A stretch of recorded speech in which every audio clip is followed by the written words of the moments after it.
Do you realize how much change we are still navigating? Everything is a service. Remote work is a reality for more and more people. And just yesterday, we were saying there's an app for that. And today, we expect the solution to our cloud problems to be found in other clouds. SD-WAN has been a good start, if not the complete answer for many. But shiny new things can be a disturbance that ripple far and wide, exposing all new gaps that then must be filled before you can expect to see any benefits. Gaps like security, which may be addressed by that hot new acronym shredding around town, masquerading as the latest silver bullet, SASE, Secure Access Service Edge. It's a proven framework. It's good from afar, but far from good. Your mileage can and will vary, and every vendor now offers their own SASE concoction that is just perfect for insert your network situation here. Yes, there are successful implementations worth sharing, but there are also many deployments struggling to support hastily assembled network and security services that approach but never fully embody a complete SASE framework. It doesn't have to be this way. Security and wide area networking have always been the it couple. We all knew they would eventually tie the knot, but now that it's finally happening, wedding crashers outnumber guests. Now, I'm not here to shame any implementation. Quite the opposite. SASE, or whatever you want to call it, it's here to stay. The struggle is real and expected because this is how big new technologies get across the chasm. But SASE does not have to be painful. There are many ways to accelerate your transition to the promised land of converged and cloudified workloads. Well, in the study titled Security Priorities for 2023, Worldwide Technology highlighted 6 key security areas, such as data. Turns out you need to take better care of it. Ransomware, not if, it's when. You need a plan. Zero trust, we're all tired of that term, but certainly not what it stands for. Identity. Turns out it's more than a decent 2003 John Cusack film. SASE, which is today's topic, so more on that one shortly. And number 6, risk, which may need better management as it continues to grow. The entire report offers a lot of value at one level, and we are covering priority number 5, SASE, at a deeper level.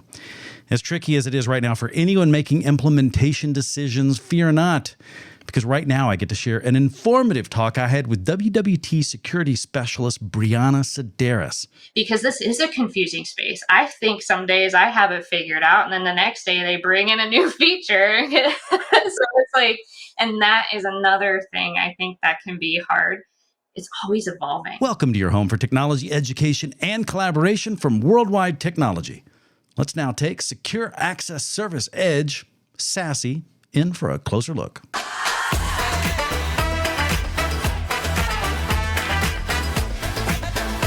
Well, all right, Brianna, welcome to TEC37. I was thinking that you had been on the show before, but I think we actually did some other projects at some point in time. So you're a familiar face to me, but to anybody that may not be familiar with you, do you mind tell us what you do for Worldwide?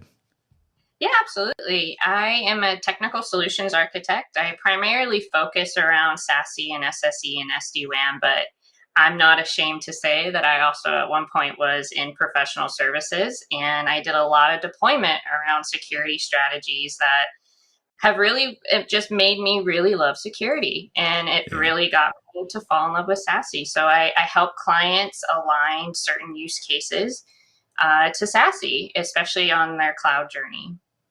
Well, just in case anybody is confused about, because the acronym it doesn't spell SASE, it's SASE, Secure Access Service Edge, I believe. Did I get that right? And you're giving away part of it. I mean, security is definitely a big part of it, but I feel like this is an ongoing thing because it's proven to kind of escape the hype cycle, when Gartner names something and then vendors adopt and stuff like this. It's not always a guarantee that those things are going to stay around and become actually good deployable solutions. In this case, it is a good deployable solution, and it's answering very real problems for clients that you've dealt with, and you live this day in and day out. So with your expertise, how do you begin to explain it?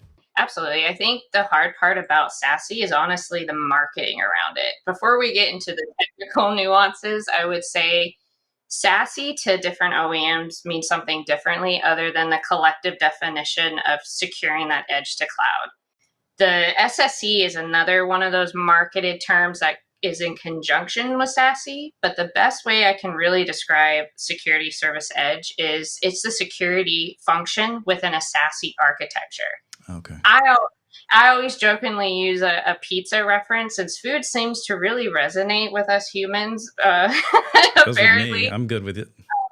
So it's just part of that SASE pizza pie, the SSE component, and then the WAN services edge. So that access, that A in SASE, whether it's SD-WAN or MPLS, it's not just an SD-WAN conversation as part of SASE. It could be different sorts of WAN services that can contribute to the overall SASE architecture. In a perfect world, it would be SD-WAN and SSE and cahoots making that SASE architecture. But we don't live in a perfect world. There are people who are still in that journey of going to SD-WAN. And right now, with the way costs are with SD-WAN versus MPLS, it's almost all even playing ground, I've noticed.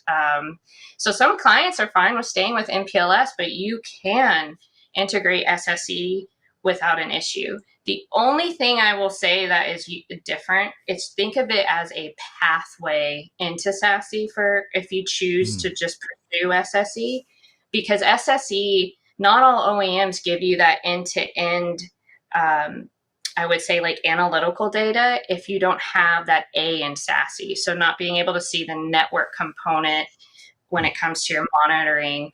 And some are really going into the space saying, you know what, we're still going to try to give you those details. It's more of that network prioritization component that you probably won't get with all the SSE vendors. But that doesn't mean it's a bad solution at all. It just is another way to get there, is how I view it.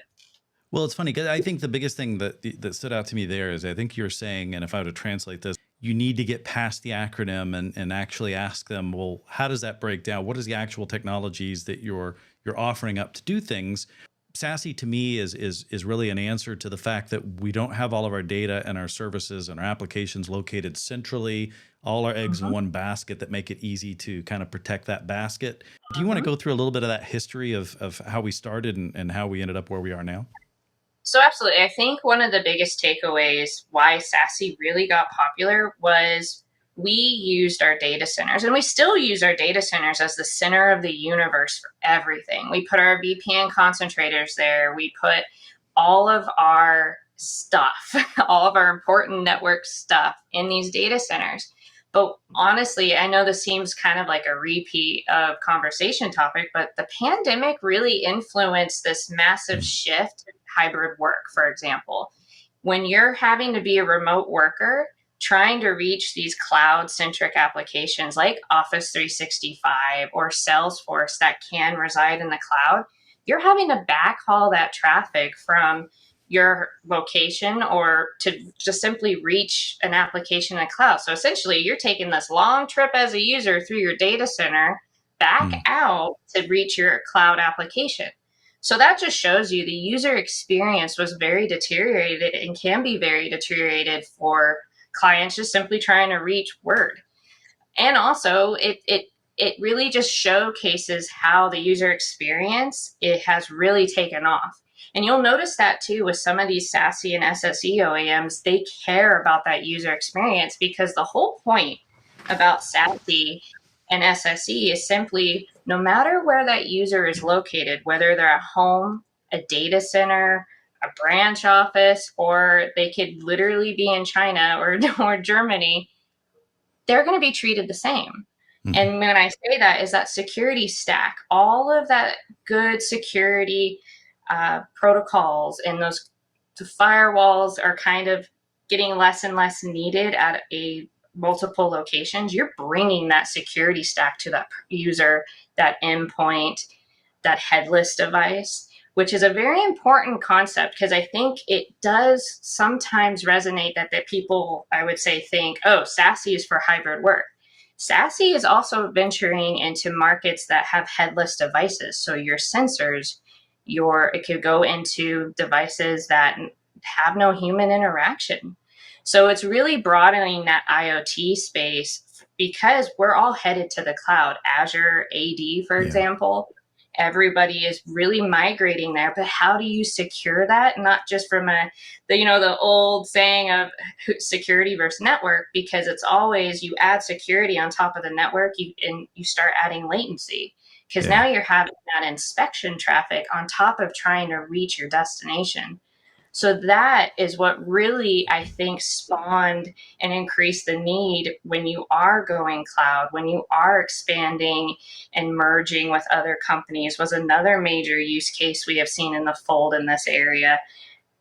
Because SASE does offer that capability of not just securing it and bringing it closer to the user, but hardly any latency in some aspects of this.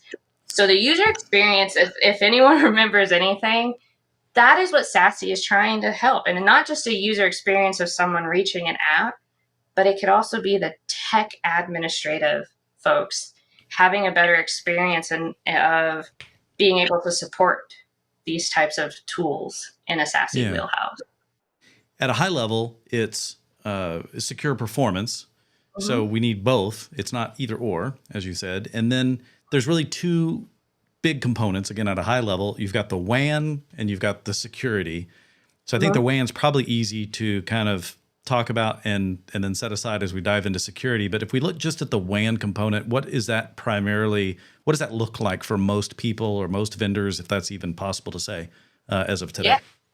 I think you're it's a mixed bag. I do think people or organizations, I could say, are leaning more towards SD-WAN. That's usually the initial footprint into changing and modernizing the architecture because of the capabilities SD-WAN has to offer for prioritization of traffic based off of identity, for example.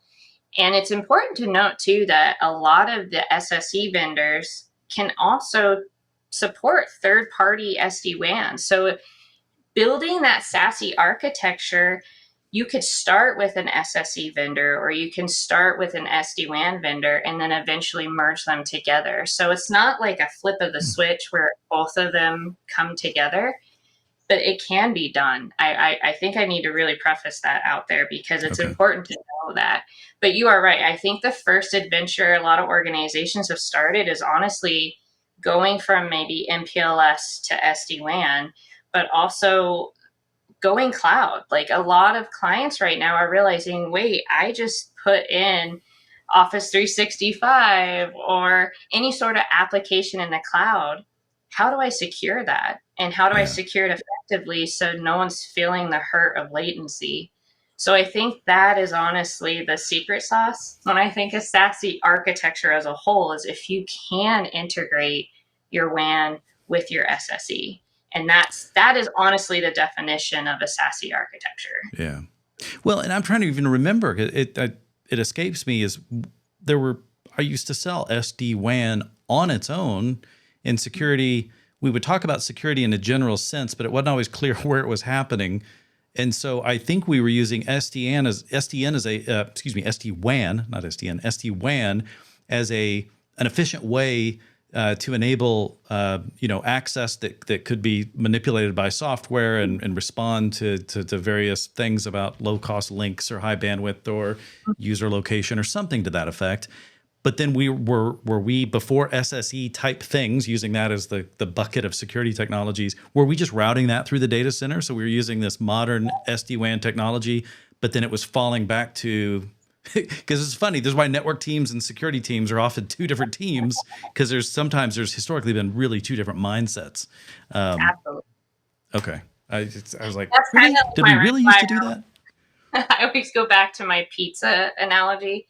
Is you have to invite both the network and security team to this pizza party called SASE, because they both are part of this pizza. One might be pepperoni and the other one might be cheese, but they're on the same pizza and they have to communicate with each other. And that's always a big priority, I think, in this type of modernization, is you need both of those teams as part of these conversations. I've worked with clients.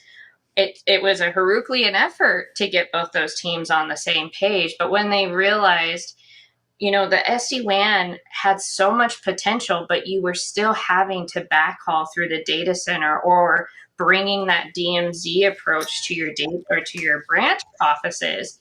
So you're adding more and more equipment and more backhauling, which affects both teams. It affects both the network and security from a supportability, because now you're basically creating probably a laundry list of access control or Yeah. having multiple windows you have to jump into for all your different locations. So and that was why a lot of folks centralized in their data center, was for that, but they didn't think at the time, because it wasn't really well, I would say remote workers didn't really get super popular until recently.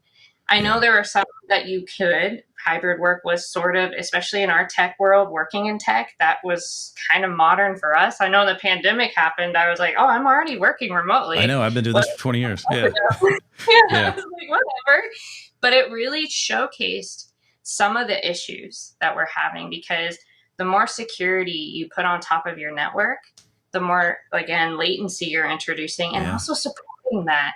And that's kind of, when I work with clients, it's interesting to see when they have that, I call it the Oprah haha moment, when they realize a lot of what they've been doing could be cleaned up and it doesn't have to be so complicated, especially from a security policy setup. I think having to contend with poking holes into the network just so that you can get a backhaul, or to allow Yeah.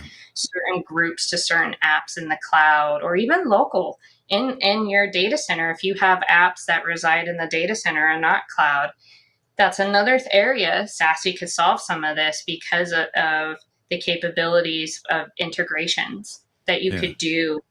I think that's really important. I think you raised a good question about, well, where's the network team and the security? They're both in this So they both have conversation. to be involved. And I love, well, you're reminding me that, ACLs or access control lists, those are something we add. We never take them away, and then unless we're troubleshooting and we're trying to figure out why the heck something did what it did. But usually that's only if something didn't work. We don't usually check to see why something worked, which is unfortunately because it's not worth the trouble generally. But what are the security components that are usually, what are the primary suspects in a security portfolio?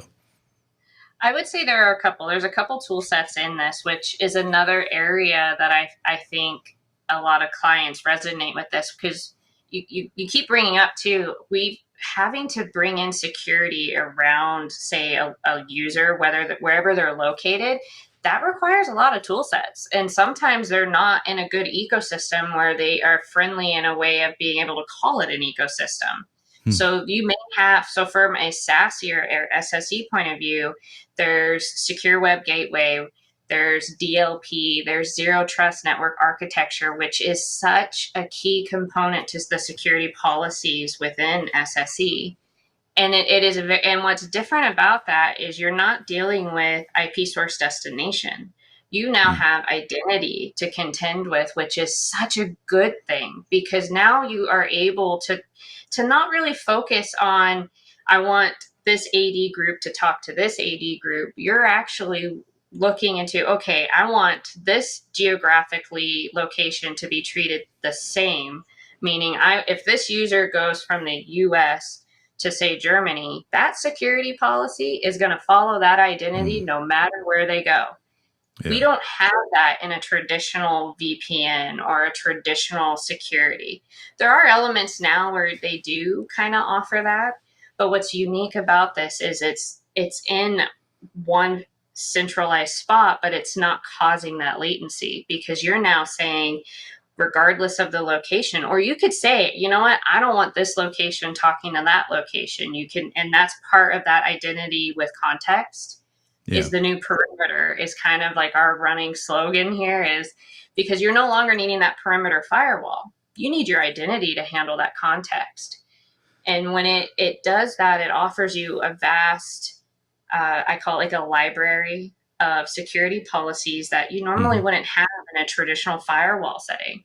And that's another thing too, is SASE and SSE offers firewall as a service. It offers VPN as a service.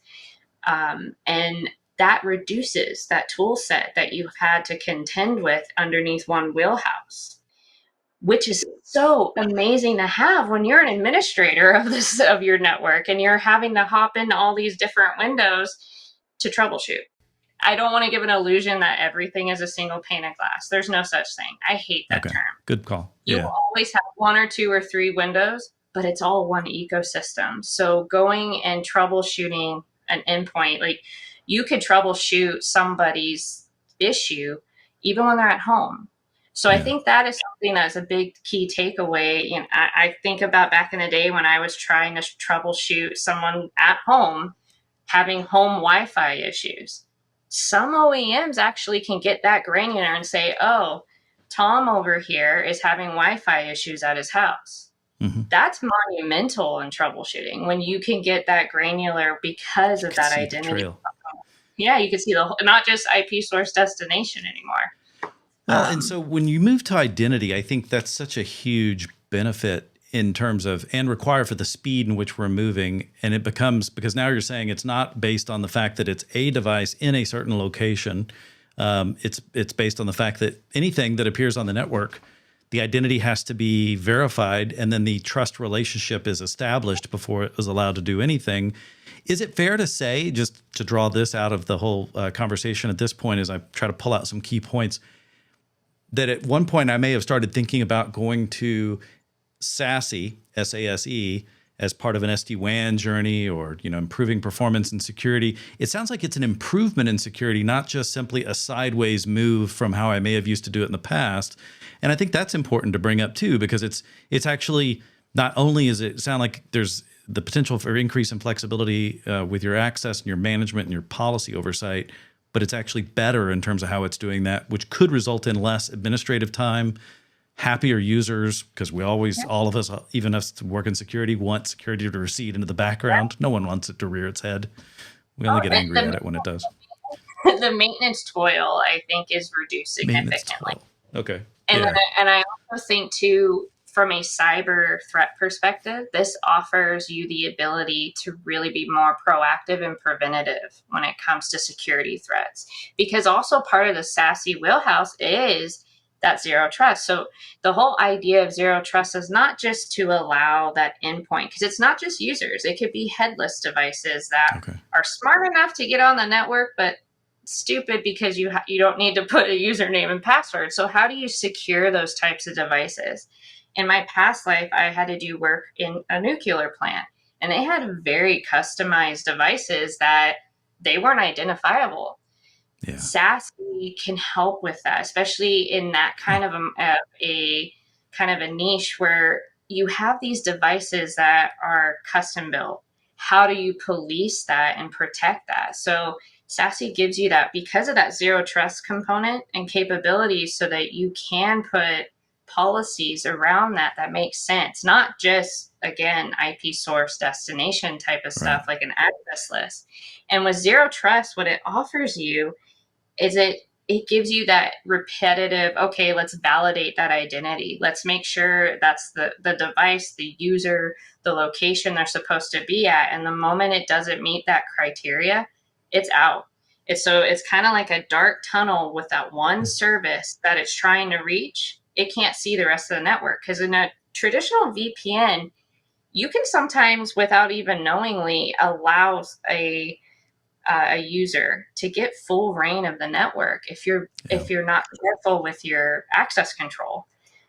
Having that zero trust component built into SASE, part of the SASE wheelhouse, is you're really limiting privilege, is really what it is. It's that whole trust no one until they're validated, and repeat that until that session or that user misbehaves. I like to repeat that part. Yeah, I like to repeat that part because like VPN, it was always, if you get past the perimeter, you're done. You've got, some ability perhaps, at least within your segment, to move around. Back to your devices and your headless devices in the nuclear plant, I would normally be recommending some type of a network segmentation where things are on their own island and have to pass through a higher layer, to get any type of additional access. Are you talking about that type of security for those headless devices, or is it really down to the per device identity level? That's basically the segmentation component of that is really that. And it does, so it's that whole concept of the micro and macro segmentation. This Okay. gives Yeah. you that micro segmentation to be able to get that granular. And a lot of OEMs are doing it differently, I think, in this space particularly, because again, I think SASE and SSE is ever evolving, and they're recognizing that I can't remember the number, but there's going to be more devices than there are humans at some point Yeah. if we already haven't reached it. And those can be kind of scary when you can't really put a credential on it, when you can't really determine if it's a legitimate device. I mean, remember all the days when we used to talk about BTP and how if you plug a switch in, you could take a network down? Yeah. It's the same kind of scary tactics because you're having to contend with these devices that are really smart now. And how do you police that on your network? And that goes with wired and wireless. I think that's what's important to understand is the connection method for a device or a user doesn't really matter. The moment they get validated. And that security just follows them regardless. Well, okay. So is it possible if I'm if I represent an organization and I'm looking at SASE, I'm speaking to a particular vendor, we don't need to get into specifics, but do I need to I don't just say that I want SASE, that may start the conversation, but like, since we're talking about security, you have to specify, well, what is in your particular bundle, I guess, and you need to be aware of what you're getting. And I feel like security has always benefited from the harder questions to answer, which is, what am I not getting? In other words, what is still left exposed that you didn't tell me about? But what is important to understand, you mentioned zero trust. Is that automatically going to become part of any SASE implementation, or do I need to make sure that that is there? And there's no light switch. You have to phase this in. Zero trust is a wonderful tool, but you can also get bit pretty easily if you don't plan it effectively, meaning because you're controlling not just IPs, you're actually controlling user to app to app. So you need to understand, then that's part of the priorities report is you need to know your traffic flows, especially from a customer does or an organization. When I work with organizations, that's the first thing we get into besides what is SASE conversation and why SASE. We start talking about what are your pain points? What are your traffic flows as a user, as an endpoint, as an app? And then we go deeper into aligning specific tool sets because they may have something in play now, like a VPN, a traditional VPN. But if you look at these OEMs, now you're contending with a proxy-based architecture or a network-based architecture when it comes to remote access. And that's what's important is I work with clients to align those specific use cases to OEMs that make sense. I think that's really important to understand is this is a phased approach. This isn't something that you could easily flip a light switch on because it can be a modernization for a client or an organization, especially with zero trust. And that's even outside of SASE. Zero trust as a whole, its whole idea is to secure not just the endpoint or the device, but we're talking app to app or workloads in the cloud could be part of this scenario. So it's important to really understand those traffic flows because the last thing you want to do is cut something off you didn't mean to. But that's part of the security policy development, and you would ease into that. I think they usually from a prioritization standpoint is to first have that conversation and to figure out from a high level, what does that mean, to then go into the low level and to figure that part out and what could be, because I've seen with clients where we could talk through some of these tool sets and they're like, oh, you mean I don't need this one, or this one? I could put it all under one wheelhouse with SASE. I'm in the middle of a proof of concept lab that's doing just that. And they're getting rid of 5 other OEMs because SASE is solving the problem for them. Yeah. So, and in the sensor, and it's not just a cost reduction, which is the first, a lot of organizations think, where can I save money? That is a big component here. You could technically, from a physical hardware perspective, reduce that need. I'm not a numbers person, but that could happen. No, I think, but it makes logical sense. I don't even think you have to get into the math for someone to begin grokking that. And it's sometimes it could be secondary costs, like just the maintenance trap of, having different things that are all trying to do similar things. And I think there's so much overlap in so many different areas. It reminds me, you guys do a great workshop. I think it's called, I'm going to paraphrase, tools rationalization. Or something to this effect, which ever since the first time I heard that, I'm like, that makes so much sense. Because even on a personal level, I have so much overlap. But where I fall down, and I think a lot of customers, I would assume, struggle with this. You tell me if it's different. But when you ask that question about traffic flows and what's actually happening, that's what you're saying is I need to understand a level of detail around your existing setup, what's actually happening before. Yeah, though it's important, we want to talk about goals, and then we'll get into the middle about how we connect the two. But so traffic flows and having, how many people know how to answer that, and where do you go if they don't? How do you advise them? I think that's usually, when we talk traffic flows, it's almost from the user perspective in a way. Okay. We want to understand how much backhauling you're doing, how many firewalls are you relying on, say at the data center versus the branch. What are you doing for remote access now? How are you handling the posture of that device? Are you even doing a posture assessment of that device from a compliance standpoint? But it really comes to that. But it is good. It's really more of a network architecture, understanding what are your remote sites? How are they connecting into your data center? Do you currently have a cloud provider in use like AWS or Azure or GCP? Just so that we can understand. Some of it too is just familiarity. Are you already in this space? Are you already kind of in the cloud space and now you're just contending with backhauling? Or are you contending with trying to secure your endpoints, or especially if they're headed to the cloud? So those are the kind of the traffic flow conversations we do have. Sometimes they do get in the weeds. We'll talk about BGP or how they're routing in and out.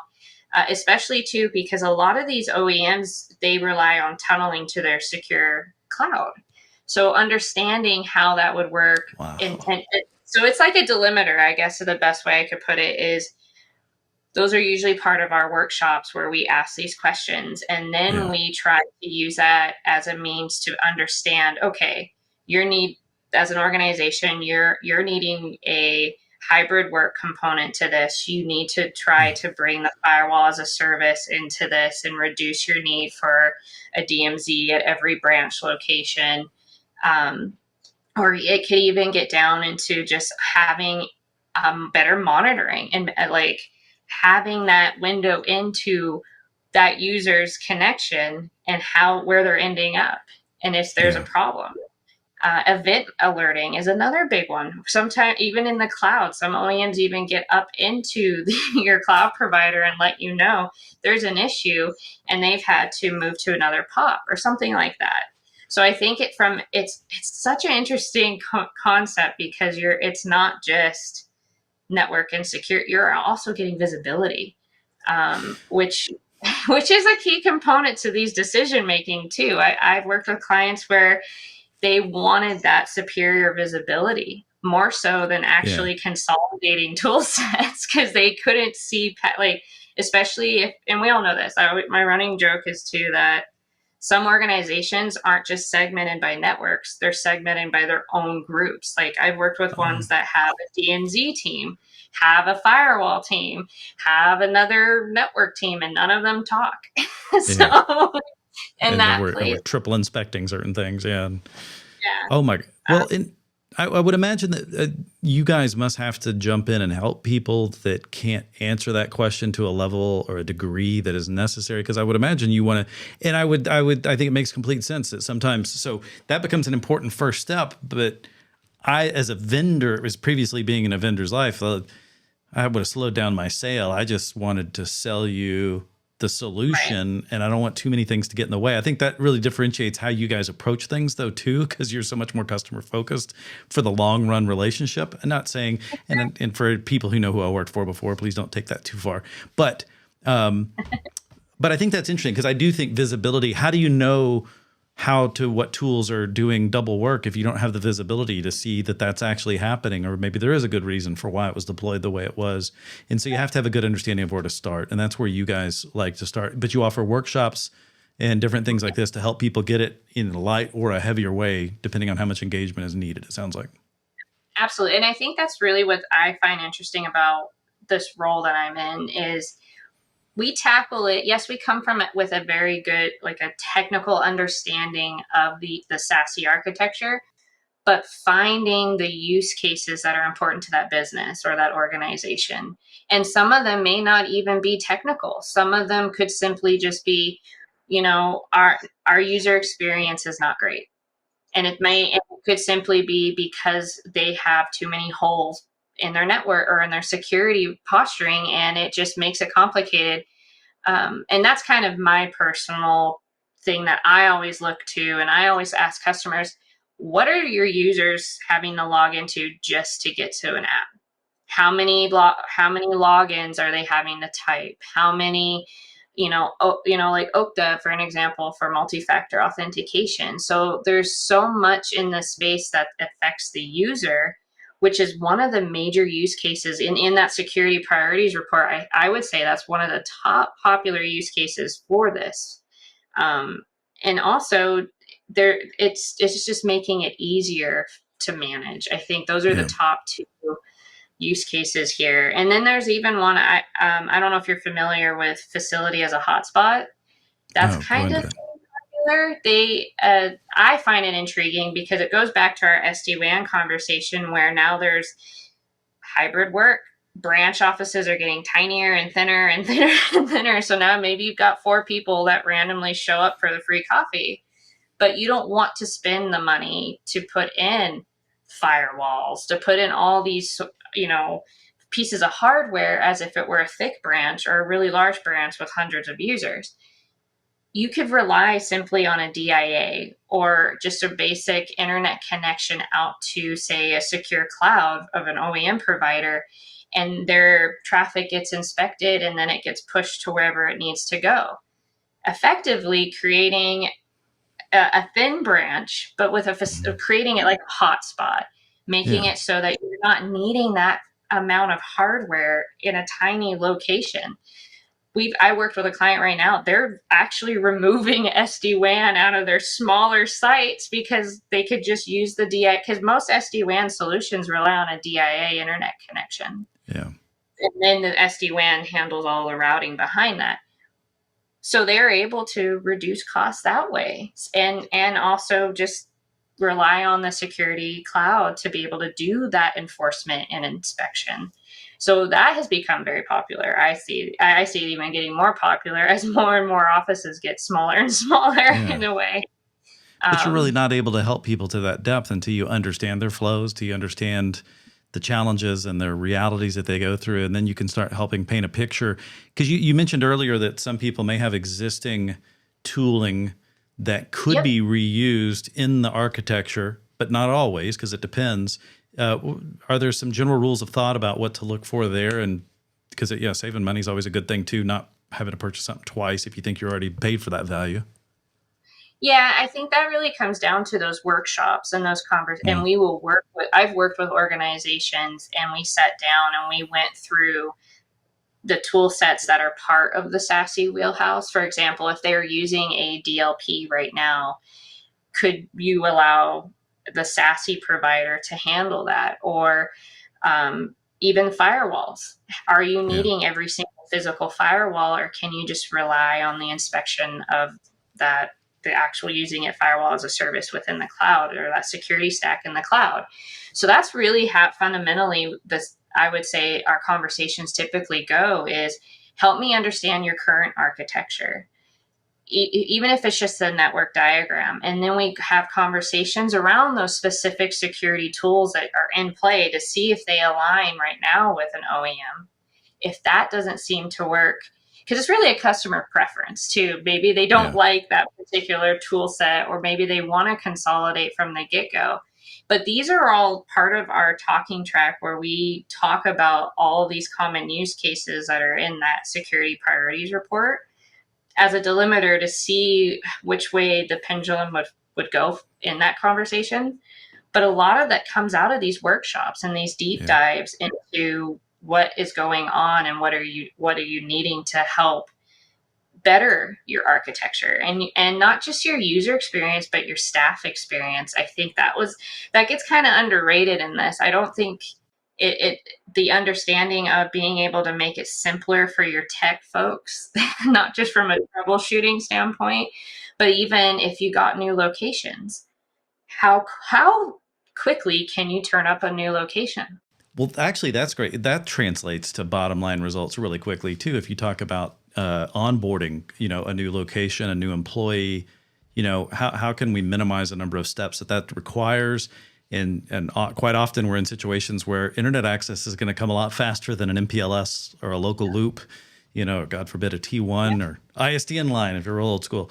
And I'm sure people go back further than that. But I'm curious, in terms of if I've got an organization where the tackling the layer 8 issues of getting my security team to talk nicely to the networking team and however many other subdivisions I have, what is the situation with the technology reality nowadays? Can they still somewhat coexist in their own groups and having their own kind of role-based access into visibility and controls and still somewhat work that forward? I don't think it's ideal, but I could see where people still have to deal with that.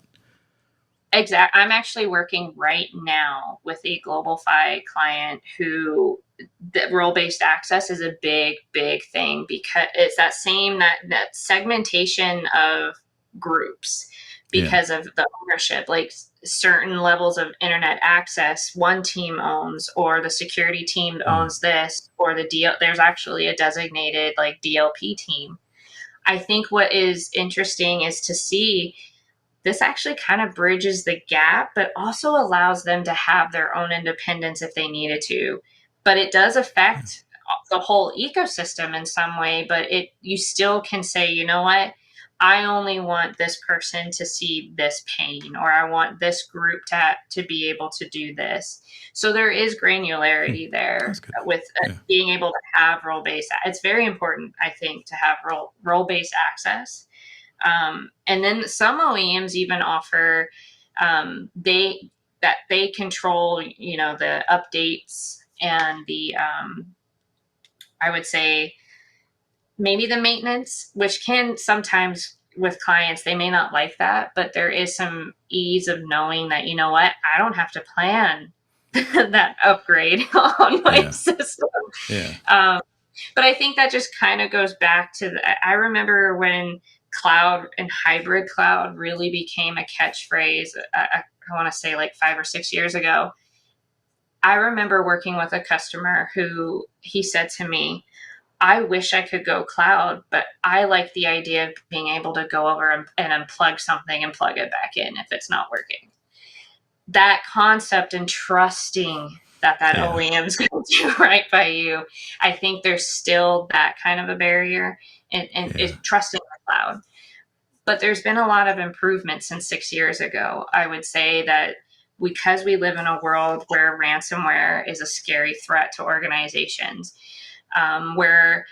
we just had that incident in the airport where a engineer did something bad and it took out the airline systems. Having the ability to have better control over that, I think in a SASE solution, it kind of gives you that checks and balances of knowing, okay, that person's not going to wipe out my whole network because of one incident like that, or at least from a security perspective. I think a fat finger type thing. We got to protect ourselves from ourselves. Yeah. Right. And I think that's what's important too. And I also think too, scalability is another important area in this, because in a traditional architecture, you typically, what is it? Every couple of years, you're having to think about refreshing your firewall, refreshing some sort of security element, or upgrading it and finding out, oh, it's not going to work on that piece of hardware. You don't have to necessarily worry about that with a lot of OEMs in the space because it is cloud-based. Because you're not contending with archaic hardware as opposed to software. And the automation piece to this, I think, is something we always forget how important that is, especially now with things becoming such an automated world. A lot of these OEMs allow for like API integrations into other systems. Yeah. For example, you could do that with other IDP providers or posturing providers or management systems without naming names. Yeah, You yeah. could do I can see you trying hard. Yeah. yeah, you can integrate a lot of other tools into these systems that can actually create a larger ecosystem that's controlled within your SASE OEM system. So I find that intriguing the most, is to see that, and then even automate alerts, security alerts, if there was an incident, to have that automation of shutting that thing off or rectifying what's going on, I think is so critical in our space, in our cyber security world right now, is to have that capability of it to automatically say, you know what, that looks like something that shouldn't be going on. We're going to, and then to be alerted about it. Yeah. Before it's too late. I remember some, maybe these are old arguments at this point, but I feel like automation implies, when it comes to security especially, involves a certain level of trust. In not trust in this, in the sense like we think of it with security and identity, but more in the sake of, I don't want this thing automatically making decisions that are going to then have a kind of a cataclysmic, a bad effect. I can't say the word. But I'm also thinking of, I think of the negatives, if I can get you to go that direction just a little bit, so we're not too rah-rah. Because I feel like there's so many positives from a security. For one, I feel like there's something here that feels like it changes the notion. We used to have these arguments about best breed, and I wanted this firewall vendor, this IPS vendor, this, you know, and then the magic was that wizard weirdo in security department that was the only one that knew how to make it all work together, and he called that job security. I don't think that's the case as much anymore, and I feel like SASE makes a good argument for why that could also be a really bad thing, in the sense that if you're trying to go best of breed with different siloed technologies like this, you're probably not going to get automation benefits. You're not going to get you're not going to get anywhere near a single pane of glass from a policy oversight perspective. I need to come up with another word for that too. I've never found one.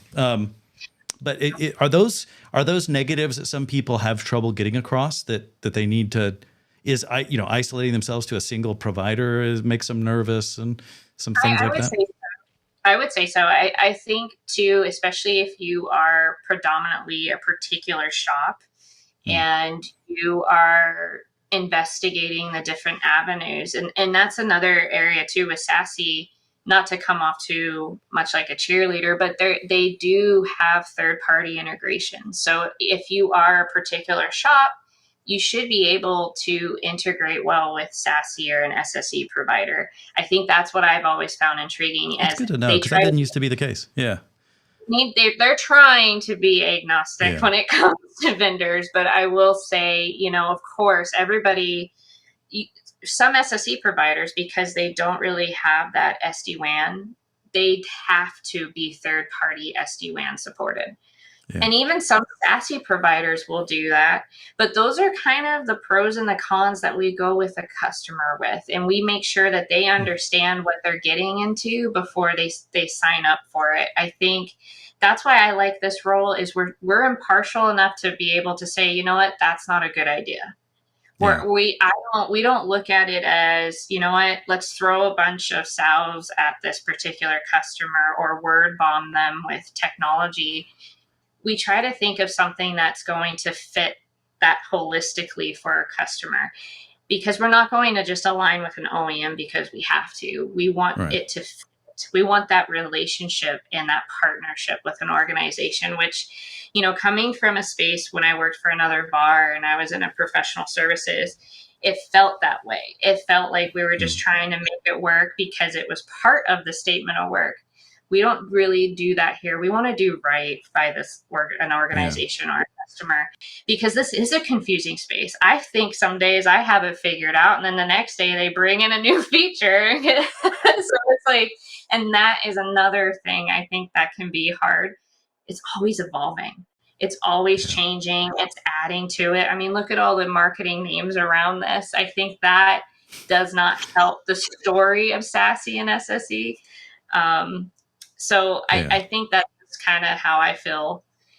There's really no perfect solution. And that can be said about any solution or architecture that you venture into. There is no easy button. I really wish there was, but I think that's kind of why coming into this space, you have to be prepared for those types of conversations.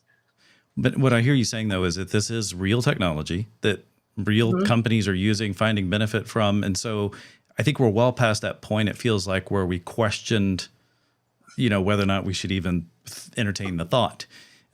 These are real things. Now it becomes, the pragmatic exercise of saying, these are the challenges that we have in our particular situation. This is our time, our budget, our resources, our existing needs, the fact that our business is up and running and it's not going to stop just for a network change.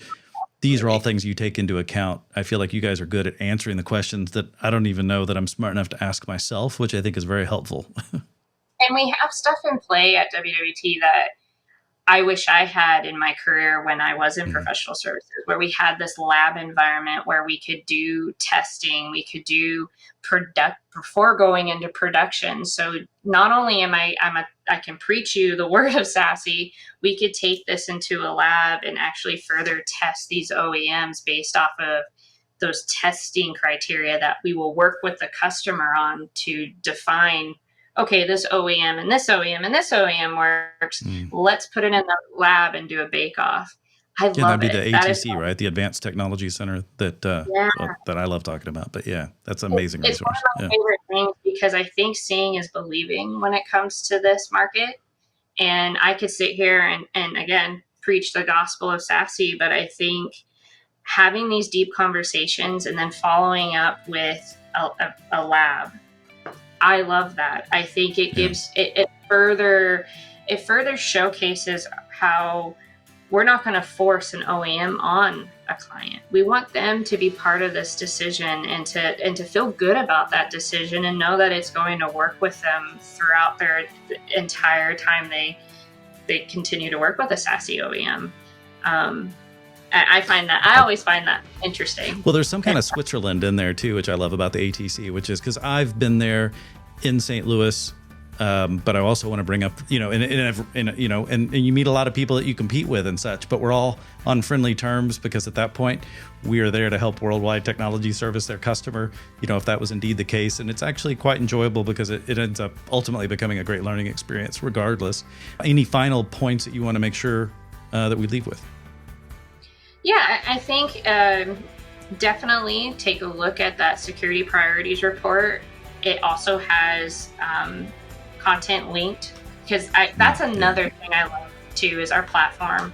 We have a lot of information, a lot of capabilities to showcase, but also from a learning experience. We have on-demand labs, all of that fun stuff. And I even go in there and play in those labs because that's so rare to have such an agnostic approach when it comes to the level of OEM labs that are on demand, self-guided.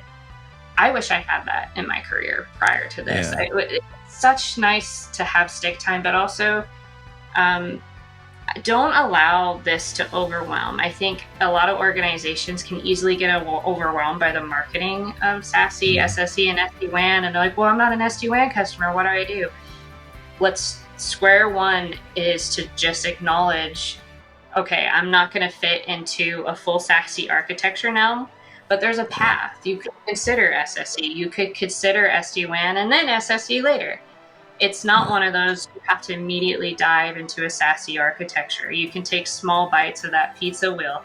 Even within SSE, you may not be somebody that's ready to go full zero trust, but you are interested in that secure web gateway or CASB. So that's what I like about it, is it's not something you immediately turn every feature on. You get to decide which features mean the most to you and can support your endeavor. I think if anything you remember of this conversation, I would hopefully you remember that. I think it's fantastic. Well, Brianna, thank you so much for taking the time. Appreciate you. Absolutely. Happy to be here. Thanks for chatting with me. Excellent conversation. I really appreciate Brianna's time and experience on this. And as a reminder, today's show was a deep dive into just one of 6 areas called out in the research report, security priorities for 2023. Watch for more of these to be explored in future episodes, but get your eyeballs on it yourself and make sure we cover the areas that are important to you. Thank you for watching. Be kind to one another.